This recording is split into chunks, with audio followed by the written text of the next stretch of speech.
They're the major airbag recall for more than 1 million cars and an urgent warning about shrapnel that could explode in your car. Metal shrapnel flying through your airbag into your face at the moment of a crash when that airbag is supposed to save your life. That is not a movie scene. That is what General Motors own. Recall documents describe happening inside thousands of Cadillac vehicles. Right now, and today, we are putting General Motors on trial because the question is not just what went wrong. The question is, who knew when they knew it and why it took this long? Let's lay out the case.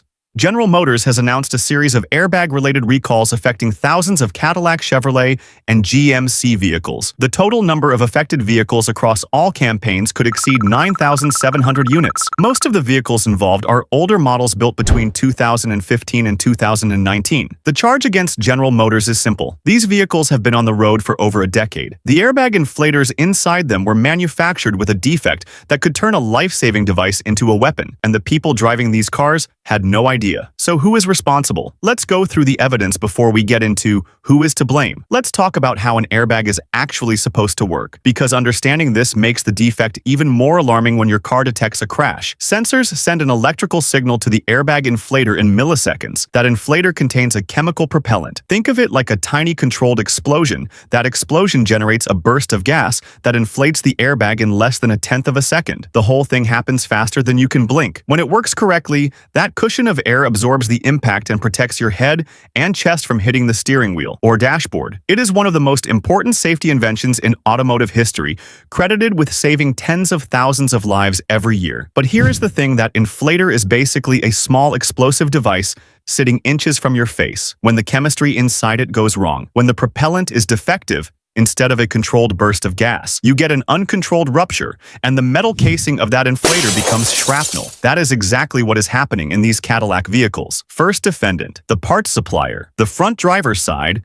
airbag inflators fitted to certain Cadillac vehicles were made by ARC Automotive Inc., according to the National Highway Traffic Safety Administration. These inflators may contain speckled low-density propellant, a type of propellant that increases the likelihood of a high-pressure deployment that can lead to an inflator rupture. When that rupture happens, the inflator may explode and send shrapnel through the airbag and directly into the vehicle. Interior ARC Automotive is not a new name. In airbag controversies, this is a supplier that has faced scrutiny before over inflator quality. The fact that their components ended up inside premium Cadillac vehicles, Escalades at CTS Rex, and stayed there for years without being flagged, is a serious question that needs answering. Verdict on ARC Automotive: guilty of manufacturing a defective component that was installed in thousands of vehicles. Second defendant, General Motors itself. Here is what makes this complicated. General Motors did not make the airbag inflators, but General Motors chose ARC Automotive as their supplier. General Motors approved these parts for installation, and General Motors is the one who put these vehicles on the road. General Motors says the defects stem from manufacturing issues involving airbag inflators supplied by two different companies. Blaming the supplier is the easy answer, but the harder question is, what quality control did General Motors have in place? How does a propellant defect make it through final assembly, through quality checks, and into vehicles that were then sold to customers as safe? And then there is the timeline. These are vehicles from around 2015 and 2016. The recall notification letters will not go out until July 2026. That means some of these cars have been on the road for over 10 years with this potential defect. 10 years verdict on General Motors responsible for supplier oversight failures, and a timeline that left owners uninformed for far too long. Third defendant, and this one might surprise you, the recall system itself. Here is a pattern that keeps coming up in automotive. Recalls: a problem exists. It gets reported in small numbers. Investigators look at it. Someone decides the frequency is not high enough to act on more reports. Come in. Eventually, a recall happens. Sometimes years later, we saw this with the Jeep Wrangler. Fire recall we covered earlier on this channel. Early signs in 2023. Investigation closed, reopened. Later recall finally issued in 2026. We are seeing it again. Here there has already been a case of a parked unattended vehicle deploying its curtain airbags, even without any impact being recorded. A car sitting in a parking lot. No crash airbags, just fired on their own. And yet it took until 2026 for these recalls to come through. The system is designed to require a certain volume of incidents before action is taken. And that means real people drive potentially defective vehicles, while regulators wait for more data. Verdict on the system: the threshold for action needs to be lower when the potential outcome is metal shrapnel in someone's face. If you think this story sounds familiar, it should, because we have been here before. and last time it was much, much worse. The Takata airbag scandal is the largest automotive recall in history. Takata was a Japanese supplier that made airbag inflators for almost every major car brand in the world: Toyota, Honda, Ford, BMW, General Motors, and many others. Their inflators had a defect where moisture could degrade the propellant over time, causing it to explode with too much force and rupture, the metal casing sending shrapnel into the cabin. The result was catastrophic. Over 100 million vehicles were recalled worldwide. At least 27 people died directly because of Takata airbag ruptures. Hundreds more were injured. Takata itself went bankrupt under the weight of the lawsuits and recall costs, and here is the part that should make you uncomfortable. Takata knew about potential problems with their inflators years before the full scale of the disaster became public. The information trickled out. Slowly, recalls happened in small batches. It took years and deaths before the full picture emerged. Now, we are not saying this Cadillac situation is another Takata. The scale is completely different, but the pattern: a supplier defect, metal shrapnel, risk delayed,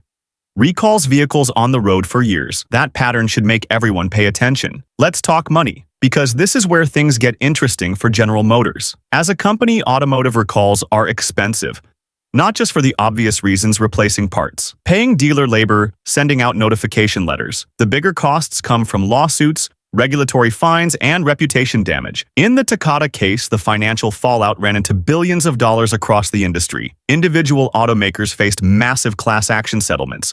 Some paid hundreds of millions just in fines to the National Highway Traffic Safety Administration. For General Motors specifically, this is not their first major recall crisis. The ignition switch scandal back in 2014, where a defective switch could turn off the engine and disable the airbags during a crash, resulted in over $2 billion in settlements and fines and was linked to over 100 deaths. Every time a recall like this comes out, it costs General Motors in ways that go beyond the repair bill. It costs them customer trust, it costs them future sales, it costs them in the courtroom. And ultimately, those costs get passed on through higher prices, through insurance rates, through the way the entire industry prices safety. And here is something worth stepping back to. Notice this Cadillac airbag recall is not happening in isolation. June 2026 has been one of the most active months for automotive recalls. In recent memory, we covered the Jeep Wrangler and Gladiator recall, over 1 million vehicles with a fire risk from a power steering connector. We covered Honda recalling hundreds of thousands of vehicles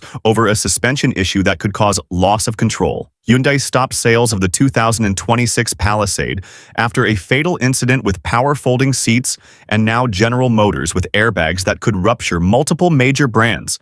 Multiple serious safety issues all in the same month. This is not a coincidence. Safety regulators have been under increasing pressure to move faster on recalls. The National Highway Traffic Safety Administration has been more aggressive in 2026 about opening investigations and pushing manufacturers to act. The result is a backlog of issues some years in the making, all coming to the surface at once. For drivers, the message is simple. This is exactly why you need to check your vehicles on nhtsa.gov regularly, not once, regularly. Because the recall that affects your car might have just been issued this week. So who is really to blame? Arc Automotive made a defective part. General Motors approved it and put it in their vehicles. The recall system took years to catch it, and tens of thousands of drivers have been behind the wheel of these cars with no idea any of this was happening. The real verdict: everyone in that chain failed the customer, and the customer is the one sitting in the driver's seat when the airbag goes off. Drop a comment telling us what you think. Is General Motors responsible here, or is this all on the parts supplier? We want to hear your take. Share this video with anyone who drives a Cadillac. They may not know about this yet, and check nhtsa.gov for any vehicle you own. It takes 30 seconds and it could save your life. Subscribe for more automotive news every week, and we will see you in the next one.